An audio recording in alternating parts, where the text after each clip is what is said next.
जैसे अभी आपने इंडिपेंडेंट का वर्ड यूज किया ना, इसका मतलब ये होगा कि पता नहीं औरत को कितनी आजादी देने की बात हो गई। नहीं, इंडिपेंडेंट आप कम से कम फाइनेंशियली इंडिपेंडेंट हो जाए। बेशक आप हर चीज में आप मशवरा करें अपने फैमिली से, हर चीज में आप उनसे पूछ के काम करें। हमारे माशरे में जो अब आजकल हम देख रहे हैं अपने इर्द गिर्द, फाइनेंशियल इंडिपेंडेंस बहुत जरूरी है औरत के लिए। बहुत जरूरी है, बिल्कुल। क्योंकि उसी ने आगे जनरेशन संभाली, उसी ने आगे बच्चों को। अच्छा, यहाँ पर जो क्राइटेरिया है ना, अगर कोई खातून घर में बैठकर ट्यूशन पढ़ा रही है तो कोई प्रॉब्लम नहीं होगी, ठीक है जी। वो घर में बैठ के ट्यूशन पढ़ा रही है, वो घर में बैठ के कोई पार्लर का काम कर लेती तो कोई प्रॉब्लम नहीं हो रही है। वो तब भी तो फाइनेंशियली इंडिपेंडेंट ही हो रही है ना। अगर वो घर में बैठ के ट्यूशन पढ़ा रही है तो पैसे आ रहे हैं तो तब भी वो फाइनेंशियली। लेकिन प्रॉब्लम कब क्रिएट होती है, जब कोई खातून घर से बाहर जाके काम करना शुरू करें। होता है कि अगर वहां पे फीमेल्स काम कर रही होती हैं तो वो उनसे प्रॉपर पूछते हैं कि भाई तुमने इतने पैसे अर्न किए, तुम्हारे पैसे कहाँ गए, तुम क्यों खर्च करी हो। अगर खुद भी कोई अर्न कर रहा है फिर भी अगर वो जवाब दे रही है खातून, तो मेरे ख्याल में फिर वो अब आप सोचें, एक औरत जो घर पे अपने बच्चों को देख रही है, अपने शौहर को भी देख रही है, तमाम चीजों को, तमाम मामलात को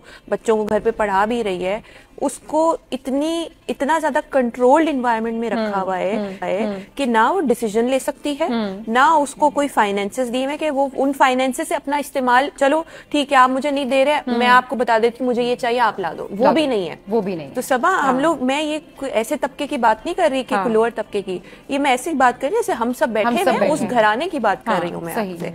तो ये आज भी हो रहा है।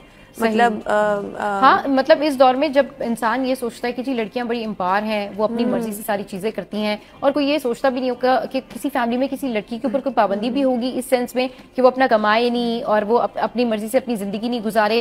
भाई जो अपनी मर्जी से जिंदगी गुजारना होता है ना, वो भी लिमिटेशंस के अंदर ही होता है। कोई अगर कहता है ना कि खातून को इंडिपेंडेंट होना चाहिए, तो उसका मतलब ये नहीं होता और उसका कि वो इंडिपेंडेंट हो गई है तो उसके ऊपर कोई घर की रिस्पॉन्सिबिलिटी नहीं है, उसको किसी चीज का ख्याल नहीं है। नहीं, आपको अपनी लिमिटेशंस के अंदर ही रहकर ग्रो करना होता है और अपने बारे में बताना होता है कि भाई हम ये काम कर सकते हैं। अच्छा, आपकी फैमिली अगर अंडरस्टैंड कर भी जाए ना रूसा, तो उसमें समहाउ ये बहुत बड़ा इशू होता है कि जो बाहर के लोग हैं ना, वो आपकी बहुत लैग पुलिंग करते हैं इस हवाले से। अरे तुमने अपनी बेटी को किस जगह पर जो है ना वो भेज दिया, यहाँ तो लड़कियां काम नहीं करती, यहाँ तो ऐसा नहीं होता। ये भी बड़ा प्रॉब्लम होता है। बिल्कुल, लोग तो कहेंगे, लोगों का काम है कहना। And Urusha was talking about a couple, so don't you think it's a personal choice?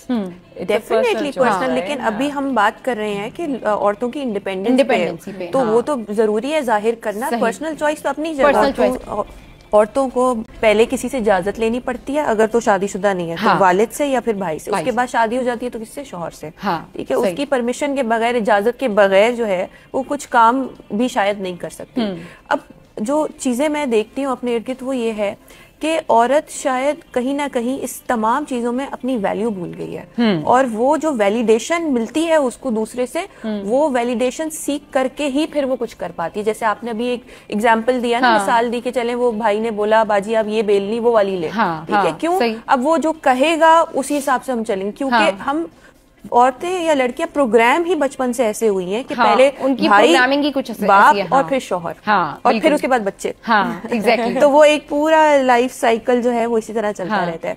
इसका क्या बेसिक हल है? सिंपल सा हल है, औरत जो है वो अपनी पहचान खुद बनाए, और डिपेंडेंट ना हो, ना वालिद पे, ना शौहर पे, ना बेटे पे कि ये मुझे देंगे। सबसे देखें, सबसे बड़ी जो बुनियादी चीज है ना औरत को करने के लिए, वो ये है अपना लोहा बनवाने के लिए कि वो जो है पहले खुद इंडिपेंडेंट हो जाओ। इंडिपेंडेंट कोई गलत लफ्ज नहीं है। उरुसा, जब एक खातून सर्जन होती हैं और वो सर्जरी कर रही होती हैं या वो ओटी में होती हैं, ओटी से बाहर आती हैं, तो लोग उनको बड़ा ट्रस्ट करके पूछते हैं, डॉक्टर साहब आप बताइए क्या है क्या नहीं है। उस वक्त जब लाइफ और डेथ का मामला होता है तब लोग ट्रस्ट कर लेते हैं, लेकिन जब टेक्नोलॉजी में आगे जाने का मामला हो या कोई और ऐसी सर्टिफिकेशन हो, तो वहाँ पर जो है ना खवातीन की थोड़ी सी वैल्यू को डिग्रेड किया जाता है, थोड़ा सा वहाँ पर नेग्लिजेंस दिखाई जाती है कि जी तो खातून है, इनकी राय शामिल नहीं की जा सकती।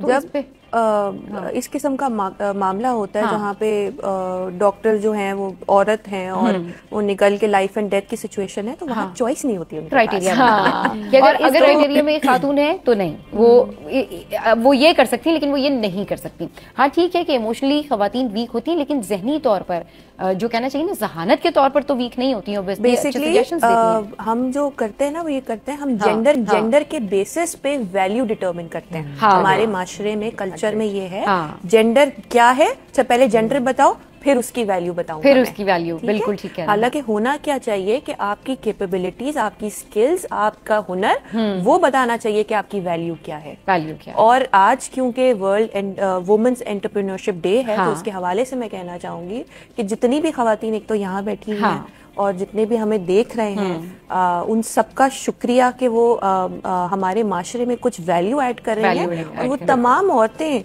जो हमें देख रही हैं, वो उनका भी शुक्रिया कि उन्होंने जो वो घर में कर रही हैं और जो चीजें वो कर रही हैं, अपनी वैल्यू को खुद समझिए, खुद अंदाजा लगाइए और फिर कुछ ना कुछ घर से शुरू कीजिए ताकि आप भी इस माशरे का हिस्सा बने, ताकि आप भी अपने पैरों पे मजीद और खड़ी हुए और अपने बच्चों को भी मजीद ये तालीम दें कि कितना जरूरी है कि फाइनेंशियल इंडिपेंडेंस, बिजनेस माइंडसेट होना, या वैसे भी अगर जॉब भी करो that is also adding value.